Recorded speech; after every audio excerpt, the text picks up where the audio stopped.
Kita akan bersama-sama membaca dan merenungkan sabda Tuhan. Karena itu saudara, mari kita bersama-sama berdoa memohon tuntunan kuat kuasa Roh Kudus. Mari kita berdoa. Bapa yang di sorga, kami bersyukur pada pagi ini Engkau berikan cuaca yang cerah.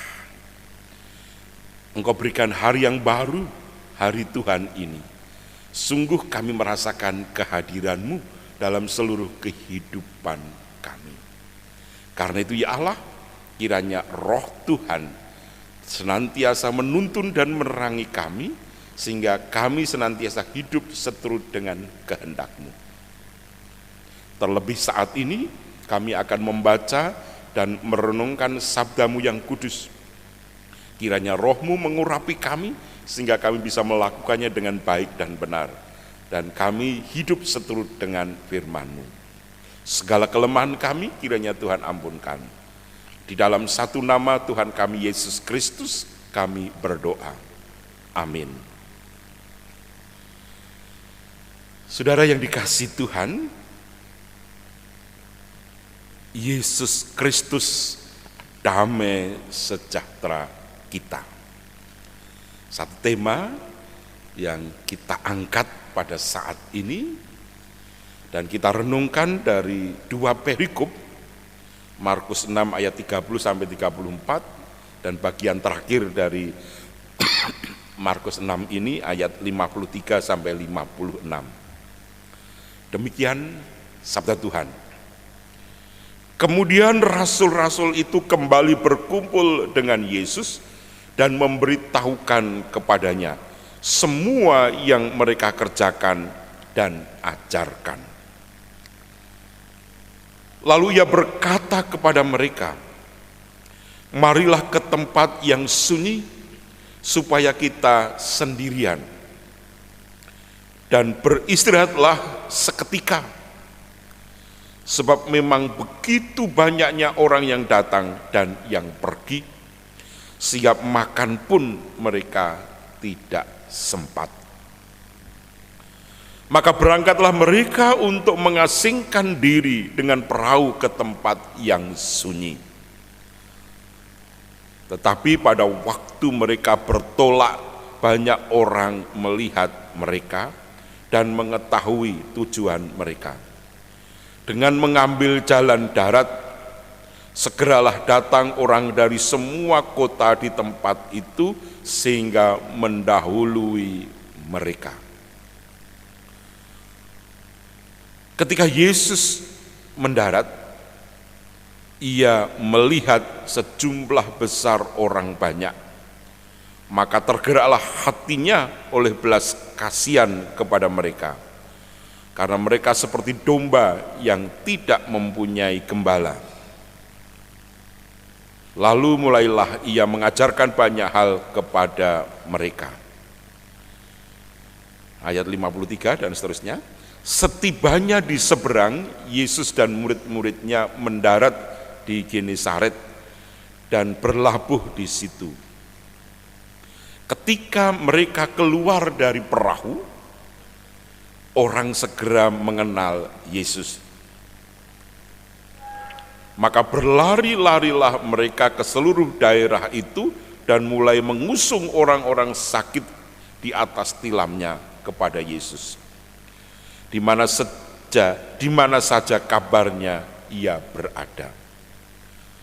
Kemanapun ia pergi, ke desa-desa, ke kota-kota, atau ke kampung-kampung, orang meletakkan orang-orang sakit di pasar dan memohon kepadanya supaya mereka diperkenankan hanya menjamah jumbe jubahnya saja, dan semua orang yang menjamahnya menjadi sembuh. Demikian pembacaan firman Tuhan. Berbahagialah kita semua yang mendengarkannya dan yang melakukannya. Haleluya.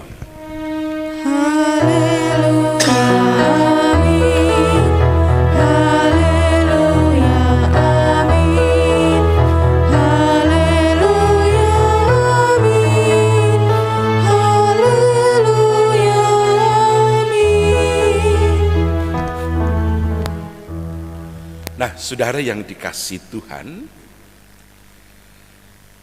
Yesus Kristus damai sejahtera kita.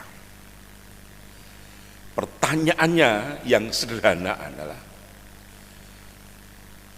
kapan seseorang itu bisa dikatakan damai sejahtera? Kapan seseorang itu dapat disebut sejahtera dan damai? Ini saudara, jadi kapan kita ini merasakan sejahtera, merasakan damai? Satu jawaban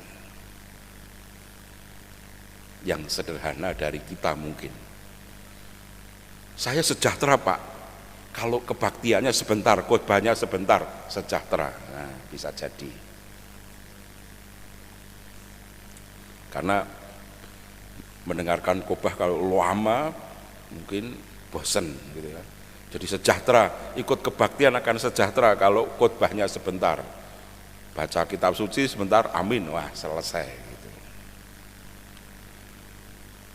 Tapi juga ada yang berpendapat bahwa saya sejahtera ketika saya tercukupi makan, minum, dan sebagainya. Lalu apa kata Alkitab kalau kita ini dikatakan sejahtera? Menurut saya, orang dikatakan sejahtera itu kalau dia sehat. Satu aja, sehat. Loh, sehat yang bagaimana itu? Tubuh kita, sekarang saya berdiri ini, di dalam diri saya ada 3 komponen utama. Ada 3, dalam tubuh saya ada 3. Saya akan sejahtera kalau 3 komponen itu juga sehat. Apa 3 komponen itu? Yang pertama, raga. Jadi dalam diri saya, raga saya, ya, jasmani saya ini harus sehat. Bagaimana sebuah raga dikatakan sehat? Kalau kebutuhannya tercukupi. Apa kebutuhan raga tercukupi? Dia punya papan. Ya, dia punya papan, punya tempat untuk bertempat tinggal. Dia punya sandang. Ya, punya pakaian yang cukup, yang setiap hari bisa berganti, terlebih di suasana pandemi corona ini. Orang membutuhkan pakaian yang cukup banyak karena harus berganti-ganti, ya, cuci ganti terus gitu. Yang ketiga, pangan. Makanan kita harus cukup, vitamin kita cukup, ya kan? Serat kita cukup, dan seterusnya dan seterusnya. Jadi jasmani kita dikatakan sehat kalau kebutuhan dasarnya tercukupi. Papan, sandang, pangan. Itu ya. Walaupun kebutuhan yang lain masih. Ya. Sekarang ini tambah 1, harus ada masker. Ini kebutuhan kita supaya kita sehat. Nah, ini sudah harus ada masker tutup. Yang kedua, dalam komponen kita, tubuh kita ada jiwa, psikis kita, ya kan? Psikis kita. Apa itu? Kalau jiwa dikatakan sehat itu, sederhana sekarang ini, jiwa kita akan menjadi sehat kalau salah satunya yang pokok adalah pulsanya tercukupi. Ya, pulsa kuota terutama itu harus tercukupi. Kalau enggak bingung, ya kan? Nyekel HP, nunggu dolanan WA, ya kan? Itu bingung. Makanya karena bingung, psikisnya jadi terganggu, jadi enggak sehat, jadi enggak sejahtera. Itu contoh yang paling sederhana. Lalu roh, yang ketiga, komponen yang ketiga dalam tubuh itu roh. Kita akan sejahtera, roh kita ini tercukupi kebutuhannya. Apa kebutuhan roh? Selamat. Keselamatan kekal itu kebutuhan roh.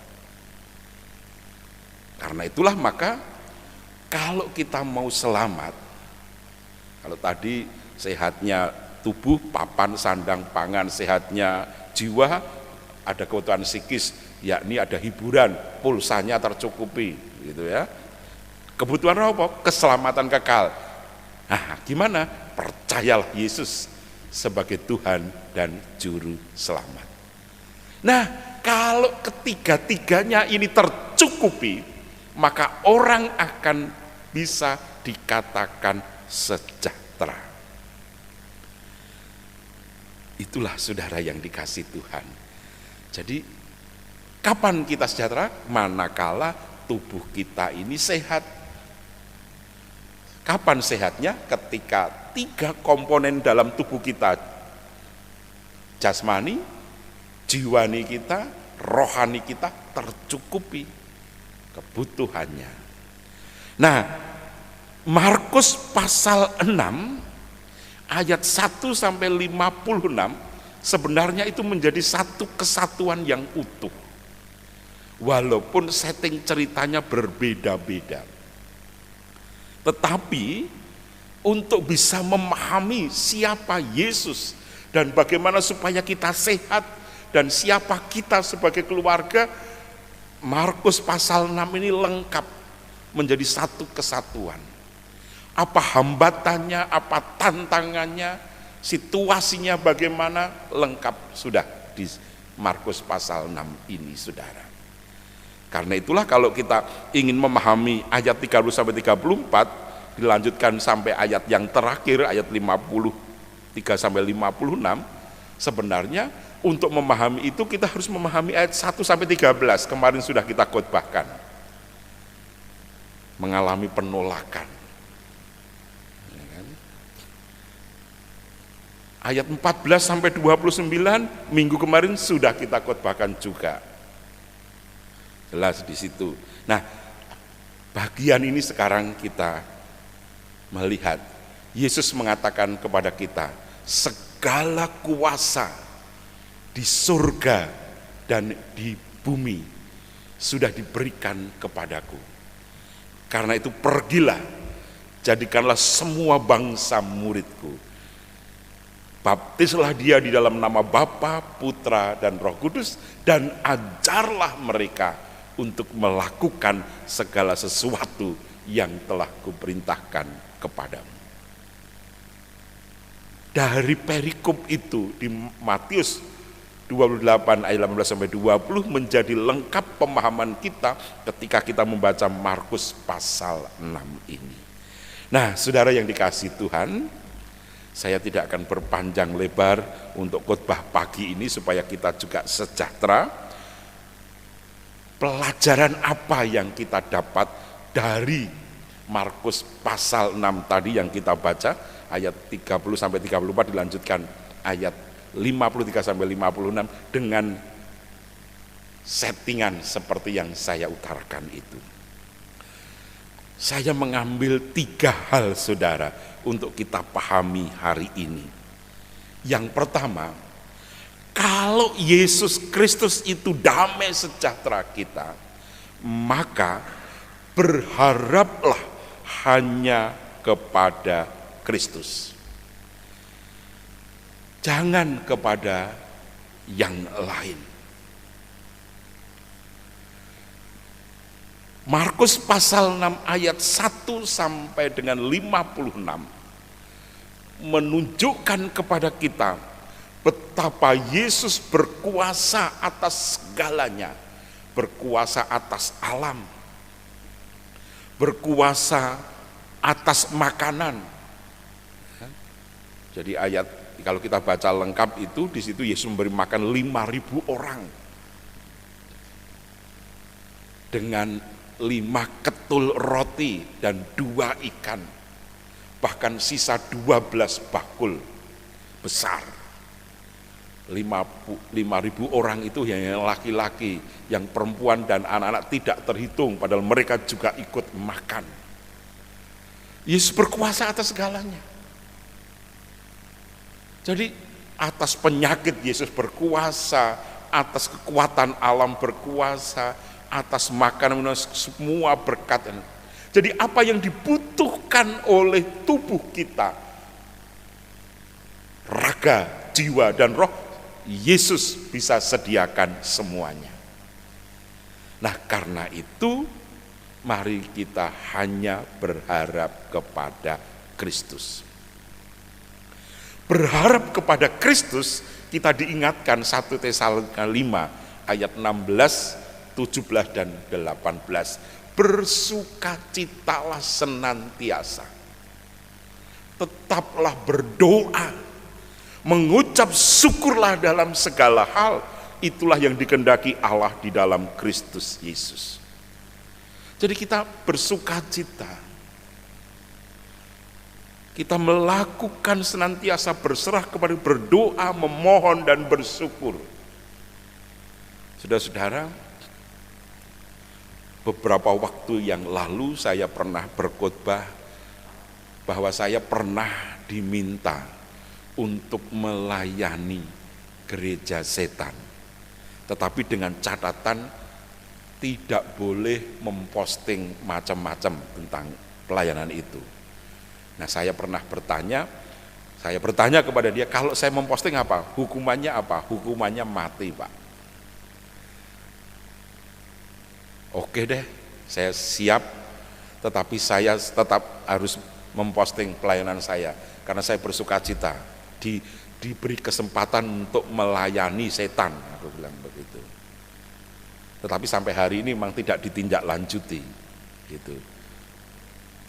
Saya mengatakan kepada Bu Unun dan anak, kalau satu saat nanti saya pernah melayani gereja setan, kemudian di jalan tahu-tahu saya mati, nah itu akibatnya. Tapi ternyata sampai hari ini nggak pernah. Gereja setan di Indonesia berpusat di Manado, di Pulau Jawa berkembang pesat di Bandung dan di Jakarta, luar biasa. Apa itu? Kalau gereja yang benar didirikan oleh Kristus, kalau gereja setan itu didirikan oleh setan, apa isinya? Penghujatan kepada Kristus. Jadi doanya yang terutama di situ diajar untuk menghujat Kristus. Itu yang luar biasa, saudara.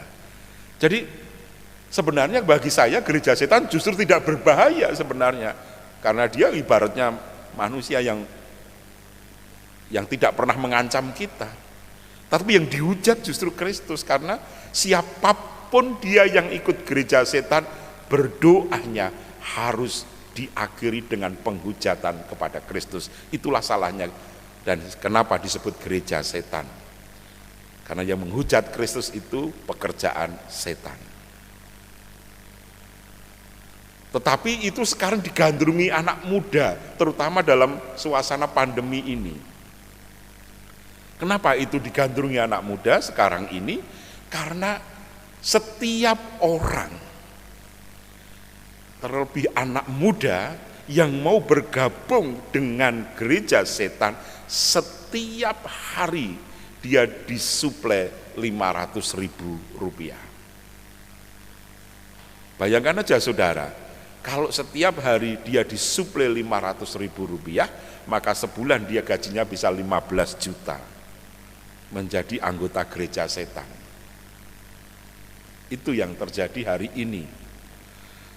Dan perjamuan kudusnya gereja setan itu, dia tidak berharap kepada Kristus, pengorbanan Kristus, tetapi perjamuan kudus adalah pesta seksual. Beberapa waktu yang lalu, polisi membongkar ada praktek dokter dan bidan yang menjadi tempat aborsi utama. Dan itulah tempat aborsi anggota-anggota gereja setan. Nah, saudara yang dikasihi Tuhan, Itu artinya orang yang bergabung ke situ, ke gereja setan, pengharapannya tidak lagi kepada Kristus, tapi kepada setan. Nah, hari ini Yesus sudah mengatakan kepada kita, segala kuasa di surga maupun di bumi sudah diberikan. Karena itu kita tidak perlu diiming-iming dengan berbagai macam hal itu, tetapi kita tetap berharap, bersukacita hanya kepada Kristus, maka sejahtera itu akan ada. Yang kedua, maaf,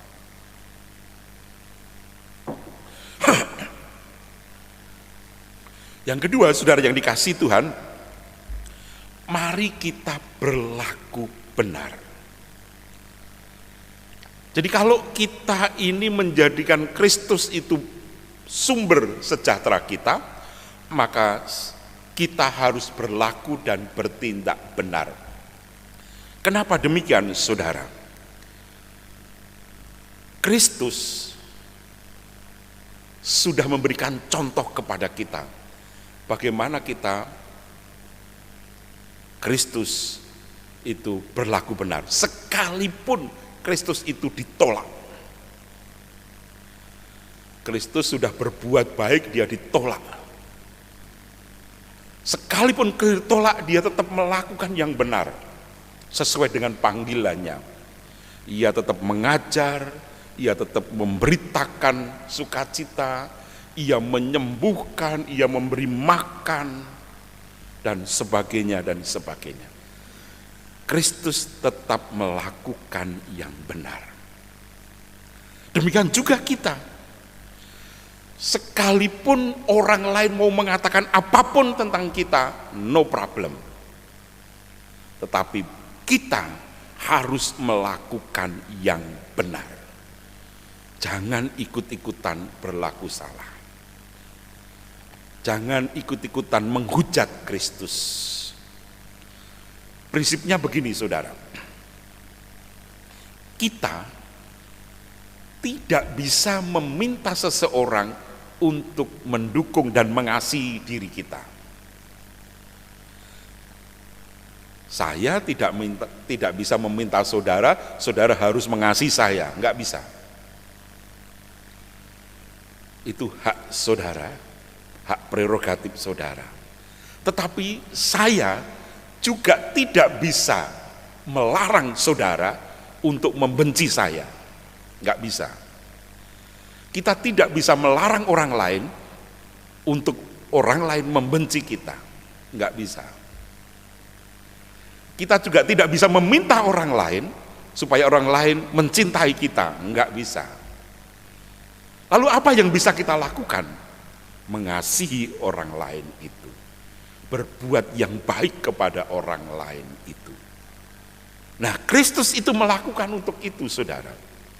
Dan karena itu kemudian dia tersebar, terwartakan kemanapun Kristus pergi. Nah, gereja Tuhan bisa sampai di Indonesia. Kenapa? Karena gereja Tuhan waktu itu dari Eropa mewujudkan kesatuan. Hakikatnya apa gereja itu? Bersaksi, marturia, bersekutu, koinonia, dan melayani diakonia. Kelemahan kita sebagai gereja Tuhan, kita ini kan yang dulu jauh sudah menjadi dekat, yang dekat disatukan menjadi sewarga dengan Allah, menjadi keluarga Allah. Untuk apa? Untuk bersaksi, untuk bersekutu, untuk melayani. Nah, kenapa sekarang di Indonesia gereja tidak berkembang? Karena tidak melayani, tidak berdiakonia. Gereja hanya sibuk ngurus persekutuan, ngurus kesaksian, dan ngurus persembahan, tetapi tidak ngurus diakonia. Itu kesalahan gereja hari ini. Nah, saya bersyukur di tengah suasana pandemi ini, kita GKJ Jatingaleh sudah berusaha untuk sekuat tenaga berdiakonia, bukan hanya kepada jemaat, tetapi juga di luar jemaat. Mau karena apa? Karena koinonia, marturia, diakonia itu hakikat gereja. Kalau itu tidak dilakukan, maka gereja tidak pernah bertumbuh. Institusinya banyak, karena terjadi perpecahan terus, tetapi jumlahnya, kuantitas orangnya berkurang. Itu yang terjadi hari ini di Indonesia. Nah, mari kita kembali melihat sejarah gereja, bagaimana gereja Kristen mulai dari Eropa dan sampai ke Indonesia karena orang-orang Eropa berdiakonia. Tetapi sekarang Eropa menjadi egois, maka gereja-gereja Kristen di Eropa kosong sekarang, saudara. Gedungnya tinggi, besar, megah, tetapi yang kebaktian paling hanya 5-10 orang hari ini. Itu yang terjadi di Eropa hari ini, saudara. Kenapa? Karena sekarang orang Eropa egois, dia tidak mau berdiakonia. Nah, yang terjadi ya kayak begitu. Nah, kalau Indonesia juga begitu, maka sebenarnya gereja-gereja di Indonesia juga sedang berjalan seperti gereja-gereja di Eropa hari ini. Karena itu mari saudara, sekalipun kita berhadapan dengan berbagai macam hujatan dan sebagainya, ya kan? Gereja setan itu gereja yang menghujat Kristus. Siapapun dia yang menghujat Kristus, dia sama dengan setan karena dia pekerjaan setan. Nah, itulah kita hari ini. Mari kita tetap melakukan yang benar sebagai gereja seperti yang Yesus lakukan. Jelas di situ di ayat 1 sampai dengan 56 khusus yang kita baca. Di dalam yang kita baca itu jelas di situ dikatakan bagaimana? Ayat 30. Kemudian rasul-rasul itu kembali berkumpul dengan Yesus dan memberitahukan kepadanya semua yang mereka kerjakan dan ajarkan.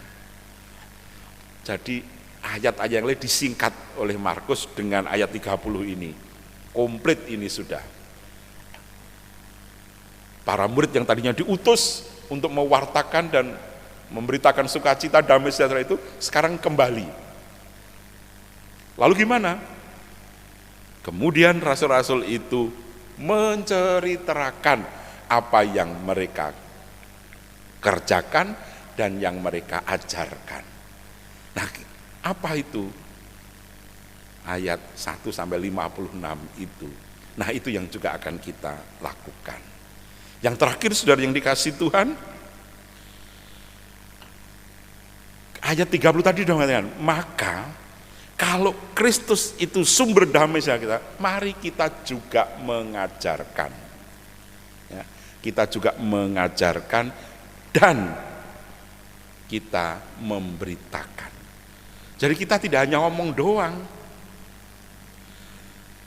kita harus percaya kepada Kristus lebih dulu. Bagaimana kita bisa memberitakan dan mengajarkan kalau sendiri kita nggak percaya kepada Kristus? Kita harus percaya kepada Kristus lebih dulu. Dan mari diri kita hari ini juga melakukan itu. Melakukan marturia, melakukan koinonia, melakukan diakonia. Terlebih di suasana seperti sekarang ini. Nah, saudara-saudara yang dikasihi Tuhan, kalau kita membaca dalam kitab Ulangan 18 ayat 15, di sana Musa menubuatkan seorang nabi yang lahir dari antara kamu, yang sama seperti aku, dialah yang harus kamu percayai. Dan nubuatan itu digenapi dalam diri Yesus. Karena itulah itu apa yang diperintahkan Yesus hari ini, itu yang harus kita lakukan semuanya. Saudara-saudara yang dikasihi Tuhan,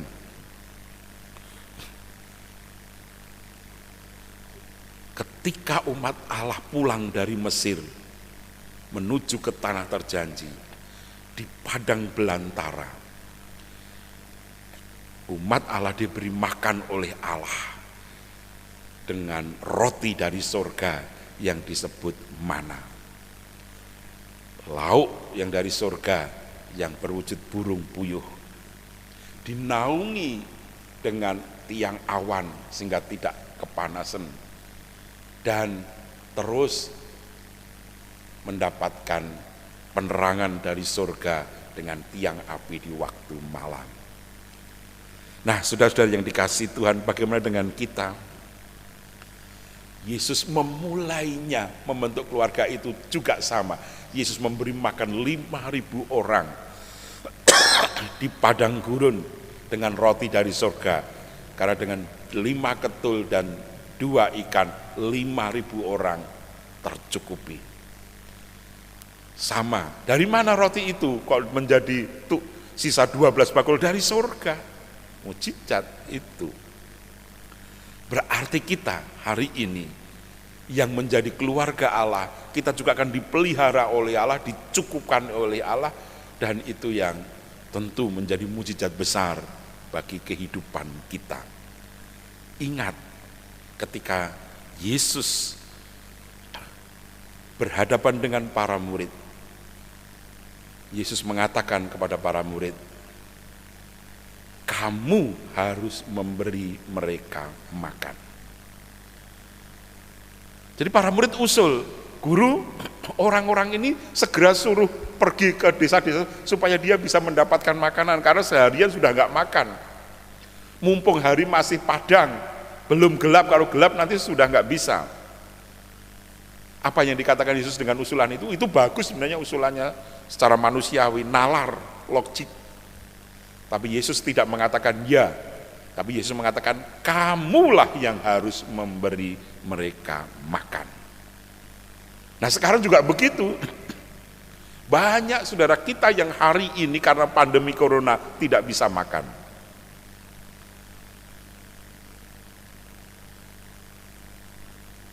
Lalu bagaimana dengan kita? Ya, kitalah yang memberi makan. Jawa Tengah punya program Jogo Tonggo bagi mereka yang sedang isolasi mandiri. Dan luar biasa, mereka yang isolasi dikirimi makanan, dikirimi buah.